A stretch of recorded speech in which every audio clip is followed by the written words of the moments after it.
Meus amigos, nessa semana nós vamos entrevistar o Dr. Luiz Leonardos, que é um advogado, antigo advogado, especializado em propriedade intelectual. E nós vamos falar sobre a pirataria de produtos no Brasil. Não perca, o assunto é muito interessante. Estou aguardando.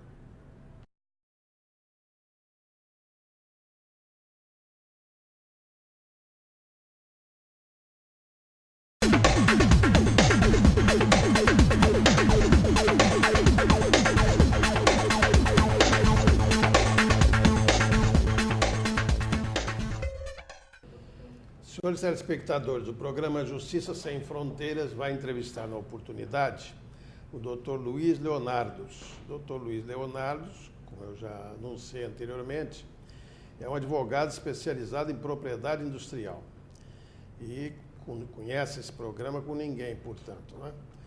E eu estou vendo aqui que uma pesquisa da Federação de Comércio realizada no ano passado, segundo essa pesquisa, houve uma evolução no consumo de produtos piratas no Brasil para um total de mais de 70 milhões de consumidores de mercadorias falsificadas. O que o senhor acha desses números, da grandeza disso tudo aí, doutor Leonardo?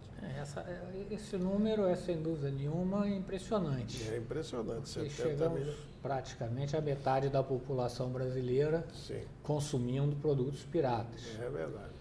O mais, não sei se interessante ou preocupante, é que até a porcentagem maior de pessoas utilizando produtos piratas estão nas classes A e B.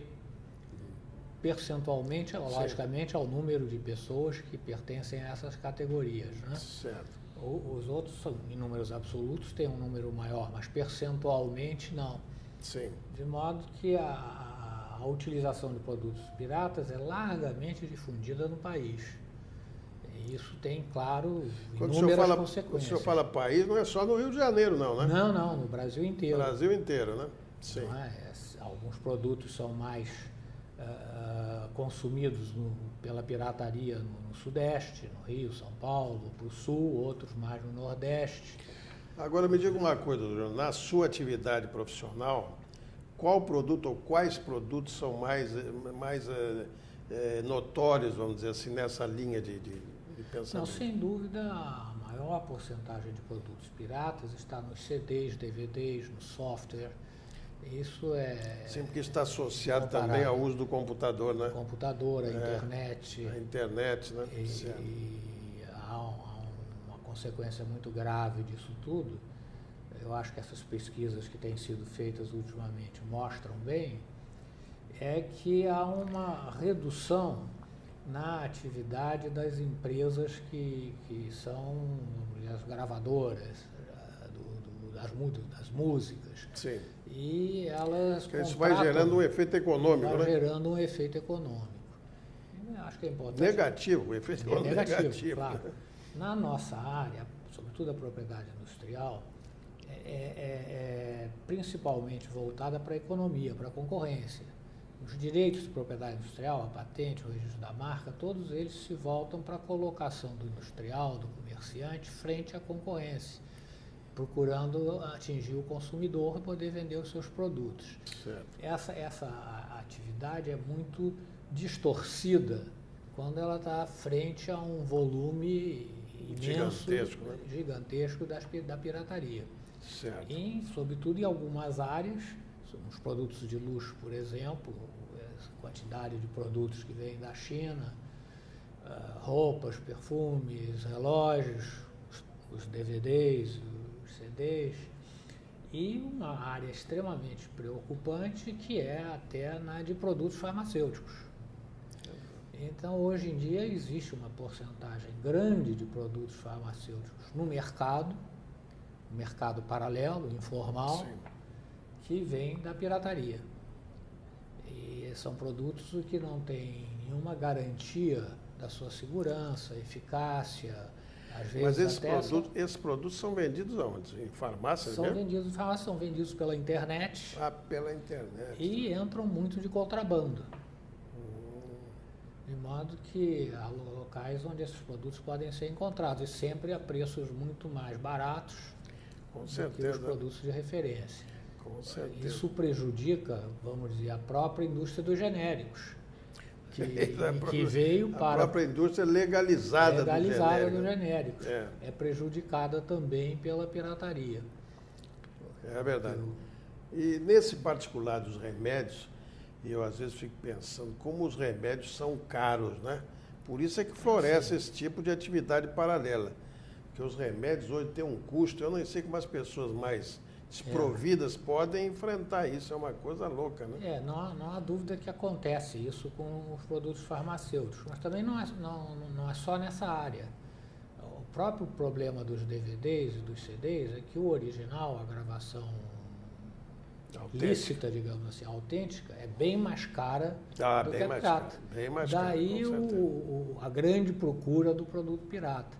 Agora, na área farmacêutica, a consequência é muito mais grave. Se eu compro um CD ou um DVD pirata e na hora que eu quero ver o programa ele não funciona, eu tive um pequeno prejuízo e tal, mas isso não me afeta a saúde. Agora, se acontece com algum remédio, o risco é muito grande. É verdade. E aí é um problema sério. Eu não sabia que havia uma área de pirataria em relação ao produto farmacêutico. Existe. Porque imaginei que o genérico, como é que se diz, tomasse conta dessa área toda, né? Não, mas também sempre tem um espaço, né? Sempre tem espaço. Sempre tem um espaço. E não sabia que era vendido em farmácia também. Você vai em farmácia. Farmácia, às vezes, é até mais difícil. Vem muito pela internet. Pela internet. Ou em alguns locais mais discretos, digamos assim. Certo. E isso ocasiona não só os riscos da saúde, mas um problema econômico muito sério, né? O problema é muito grande, porque na nossa área esses direitos todos são reconhecidos pelo Estado como uma forma de propiciar a inovação. Sim. O investimento na pesquisa e logicamente, esses investimentos são muito caros. Certo. Sobretudo não só na indústria farmacêutica, mas também na indústria farmacêutica. Para se conseguir uma nova molécula, gasta-se milhões e milhões. Se na hora que ela é colocada no mercado aparece um produto pirata vendendo, vamos dizer, pela metade do preço, aquele investimento todo que foi feito deixa de ser remunerado. É verdade. Eu acho que esse raciocínio pode ser generalizado para qualquer ramo da indústria. É verdade. É verdade. Muito bem, no próximo bloco nós vamos continuar conversando com o doutor Leonardo sobre esse problema da pirataria e do prejuízo que ela causa às pessoas e ao Estado, né? Daqui a pouquinho.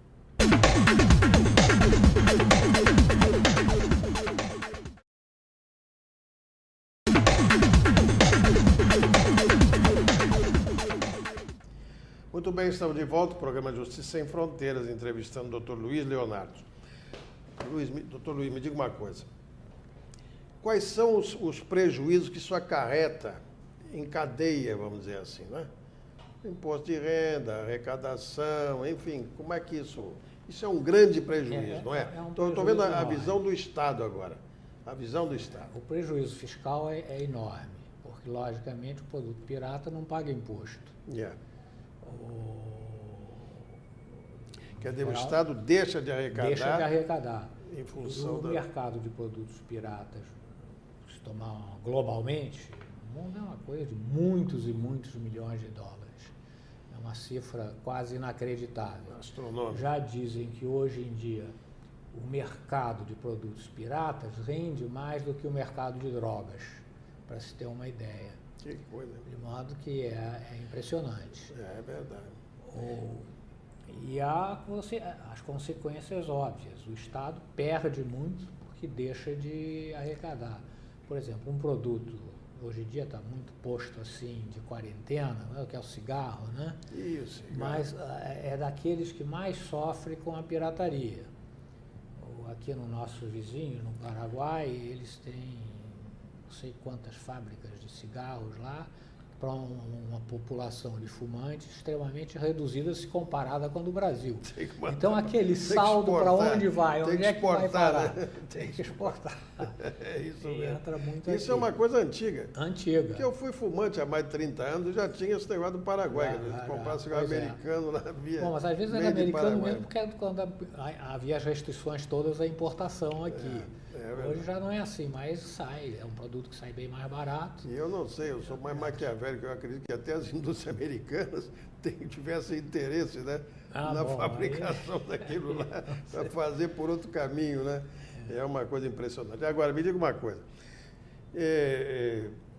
Isso aí deve envolver muito dinheiro mesmo, porque a venda dos produtos, né, objetos de pirataria, como CDs, DVDs, essa coisa toda, ela é feita de forma escancarada, né?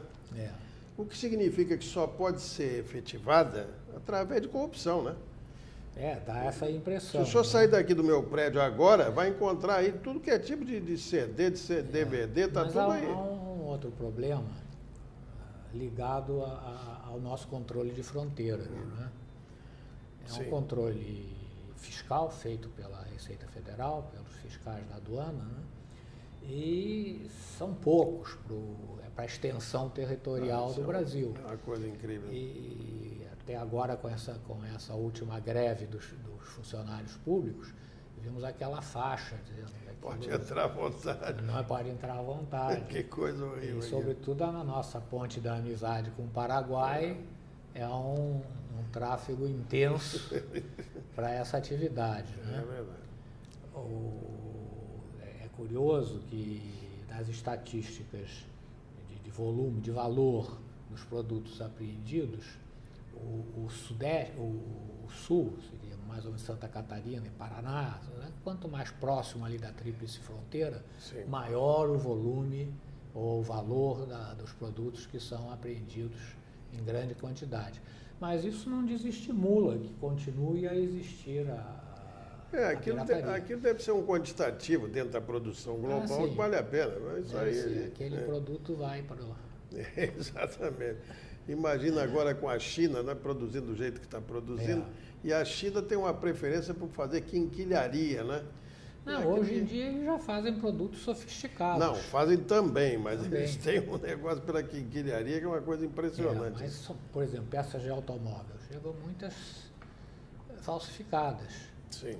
Aí, logicamente, gera um risco, porque se ela não tiver um bom desempenho, pode causar um acidente. Mas isso é feito na China também? Eles mandam para cá, para o Brasil? É feito na China e também temos muita pirataria feita internamente no Brasil. Aqui também se copia muita coisa. Mas é tão curioso, às vezes você vai aos Estados Unidos, compra um produto qualquer, esse é americano, de repente made in China. Mas aquele não é pirata, aquele é para valer mesmo. Não, mas aquele é original. É tributado. Encomendado lá. Ai, meu Deus do céu. Não. Agora, porque isso aí tem uma maldade também, né? Que é uma cobiça natural de todas as pessoas, seja da classe A, B, C, D, de comprar mais barato, né? Tudo que é mais barato atrai, né? Atrai. Então tem esse lado. Né? Esse é um dos lados importantes do combate à pirataria. É se conseguir fazer com que o produto original baixe o preço. Agora, doutor Leonardo, me diga uma coisa, agora na sua atividade profissional, como é que isso chega ao seu conhecimento e quais são as medidas imediatas que o senhor toma para apreender aquilo que está sendo vendido dessa maneira? Chega ao nosso conhecimento, tem dois modos principais. Ou o próprio titular do direito, da marca registrada ou da patente, ela percebe o produto e procura o seu advogado, ou uma coisa que tem funcionado até razoavelmente bem, em algumas alfândegas, em alguns portos, o próprio fiscal vê que aquele produto que está sendo desembarcado no porto brasileiro não poderia custar aquele preço, ou vê a origem lá de onde ele vem, suspeita, verifica, em geral, na base de dados do Instituto Nacional da Propriedade Industrial, quem cuida daquela, sobretudo da marca, aqui no Brasil, e avisa ao interessado, olha, está acontecendo isso aqui, está chegando aqui uma partida desse produto, venham ver se isso é original. Mas ou se aí isso já é um falso. problema oficial, um problema do Estado, né? Dos interesses do Estado. Né? E muitas vezes, paralelamente ou concomitante a isso, aquele produto que vem com a marca falsificada também vem com o subfaturamento para pagar menos imposto. Então ainda há o problema da fraude fiscal. É verdade. Que também é alta. Então, tudo isso gera que o assunto seja levado ao conhecimento de quem tem interesse em procurar a repressão. Agora, a repressão ainda é um tanto falha, são penas curtas, né? Às vezes não desestimulam a atividades, ou não desestimulam suficientemente. Em matéria de direito autoral, o Código Penal foi alterado alguns anos atrás para tornar a ação penal de privada em pública. Certo. E isso resultou em alguma proteção maior. 73, 74. Foi por aí. E há projetos de lei em tramitação no Congresso, procurando levar para toda essa área uma penalização maior e uma facilitação do procedimento penal, o processual penal.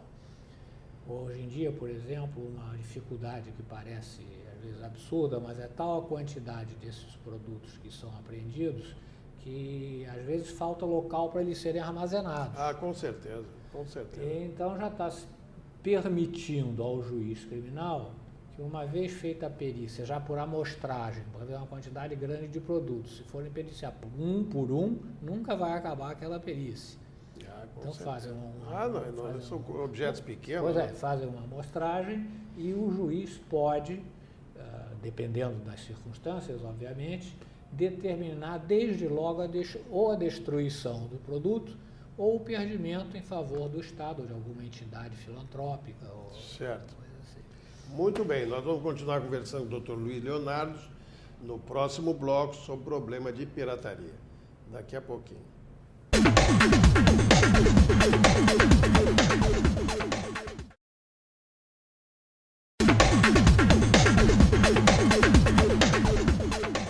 Muito bem, estamos de volta. O programa Justiça Sem Fronteiras, entrevistando o Dr. Luiz Leonardo a propósito de produtos pirateados, pirataria de produtos no Brasil. Bem, doutor Leonardo, me diga uma coisa, a pesquisa aponta um perfil do consumidor que compra itens pirateados, menor grau de instrução, mais jovens moradores do estado do Nordeste, homens e mulheres, classe C, D e E.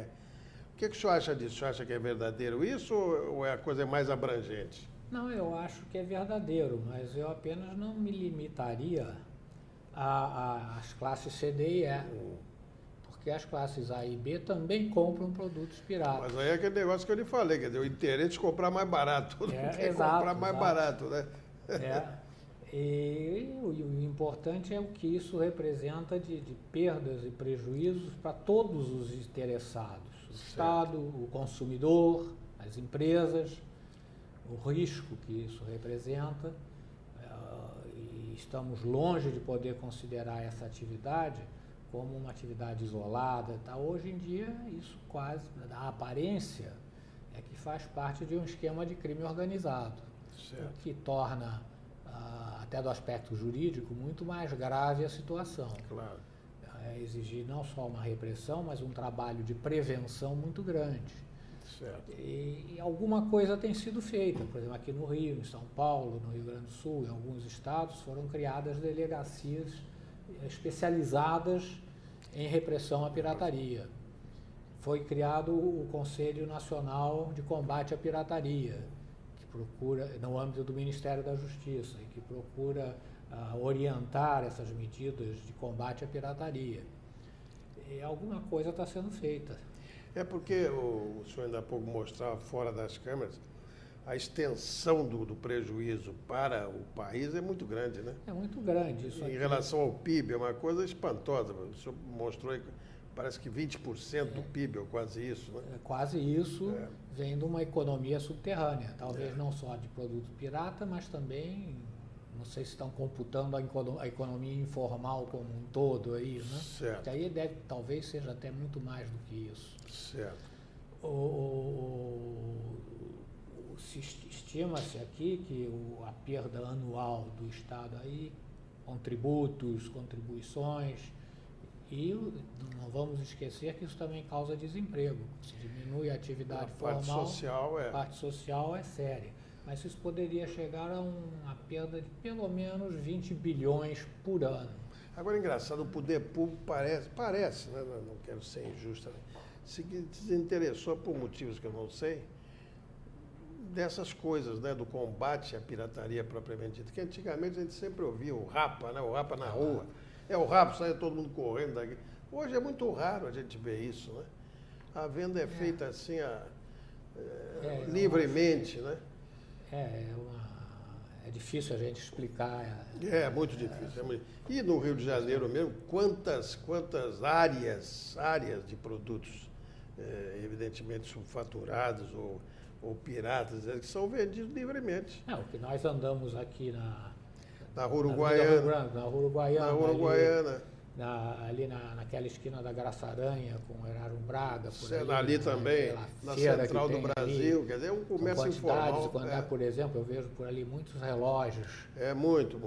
Todos exatamente, pela pirataria. Só pode ser pela pirataria.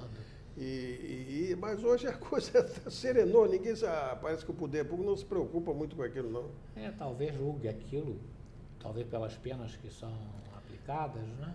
Como aqueles crimes de menor poder ofensivo. Não, sabe o que acontece também? É uma maneira de manter o camarada fora da marginalidade, né? Também, em parte. Bom, é uma marginalidade paralela, digamos assim. Paralela, mas que não é agressiva, né? Não é agressiva, ou violenta, pelo menos, quando está na rua. É isso mesmo. Mas é isso aí. E o que o senhor acha, o que o senhor advogaria, então, para ver se isso reduz? O que a gente poderia fazer? O senhor acha que tem algum caminho? Não, eu acho que temos que aprofundar mais esses caminhos ainda incipientes, que estão começando a ser seguidos. Há a necessidade, talvez, tudo aqui a gente acaba se voltando para a educação, né? Para a educação da população, mostrando os prejuízos que ela pode sofrer com o produto pirata, as consequências que ela pode ter. Logicamente, isso pode variar do ramo de atividade a que se prenda esse produto pirata, mas imaginemos que até peças de avião já foram falsificadas. Impressionante. Isso, a consequência que isso tem. Pois é. É isso mesmo. Então, essa atividade, aprofundar as atividades dessas delegacias especializadas, a atividade que vem se desenvolvendo com altos e baixos, ou na medida do possível, com os recursos disponíveis pelas alfândegas, né? Sim. Pelos locais de entrada dos produtos. O Brasil ainda tem esse inconveniente, né? Uma fronteira gigantesca, né? Até há pouco tempo, eu não sei se ainda é verdade, mas havia na fronteira do Brasil, com o Uruguai ou com o Paraguai, tem lá o posto alfandegário. Tem. A divisa dos dois países. Às vezes a divisa é o meio da rua. É uma cidade lá, parece que é Santana Livramento, é o meio da rua. De um lado é o Brasil, do outro lado é o Uruguai. A repartição ali funcionava no horário de repartição pública. Vamos dizer, por hipótese, das 9 da manhã às 5 da tarde. Fora depois desse horário tá fecha. Livre, tá livre. Aí é livre. Tá livre. Então era muito fácil o Brasil passar tudo. Tem dessas coisas. Há locais mais visados, com mais controle. Né?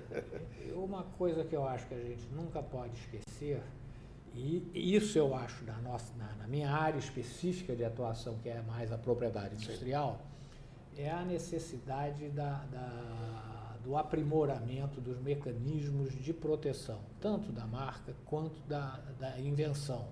Sim. Resultando na patente, que aí pode chegar a levar a inovação ao mercado.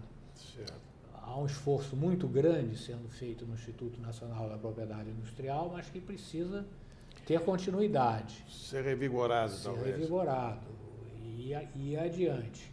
Ainda são processos muito demorados, muitas vezes para poder se defender o que seria o titular do direito tem dificuldade porque ainda não saiu o registro da sua marca, o seu pedido de patente ainda está sendo objeto de um exame demorado, e aí há sempre uma incerteza se vai conseguir ou não vai conseguir o registro.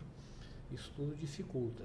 Então, tudo isso entra num quadro mais amplo dos mecanismos para fornecer a proteção e de fornecer a defesa também. Ah, sim. A atuação do judiciário nessa área aí também é meio demorada, né? Tem melhorado. Claro que nesse tipo de atividade, ou se tem uma medida cautelar imediata, uma liminar, ou uma antecipação de tutela imediata, Sim. ou se fosse esperar meses ou um ano, quando vier já não adianta mais nada. É verdade, é uma área muito, muito sensível. Muito bem, estamos terminando. Eu quero agradecer muito ao Dr. Luiz Leonardo ter vindo aqui conversar com os senhores sobre esse assunto tão importante, não é, para a economia do país e para os consumidores de uma maneira geral. E quero, portanto, agradecer e colocar nossas câmeras sempre à sua disposição. Quando o senhor quiser falar mal de alguém, vem aqui. Né? Agradeço a oportunidade. Muito bem. Fale conosco em www.jsemfronteiras.com.br. E eu estou recebendo uma pergunta aqui da telespectadora Janice Costa, exatamente nesse canal de comunicação, em que ela diz: qual a pena para quem vende produtos falsificados? Eu vou passar isso para o meu advogado experimentado aqui. As penas são pequenas, né? As penas são pequenas, algumas de 2, 3 meses. Coisa pequena. No máximo 2 anos. Agora, parece que há um interesse, aí é uma coisa, né? Parece que há um interesse mesmo da sociedade em não apenar mais drasticamente. Eu mencionei antes, são considerados como crimes de poder ofensivo menor. Tanto que esses Mas casos não são menores, não são menores, o senhor demonstrou aí por aquela abaixo mesmo. mudança feita no Código Penal com relação aos direitos autorais, que já mostrou que pode ter resultado um apenamento mais grave. Mas sobre agora mesmo existe uma comissão que fez um trabalho, está no Senado Federal. Eu não vi nada de agravamento de pena nesse tipo de crime, né? Não, mas há projetos visando isso e também tornando mais célere o processamento, né, da ação penal. Muito bem, muito obrigado pela sua presença. Senhor. A moral é uma, os pecados são diferentes. Machado de Assis. Até uma próxima vez e muito obrigado pela atenção.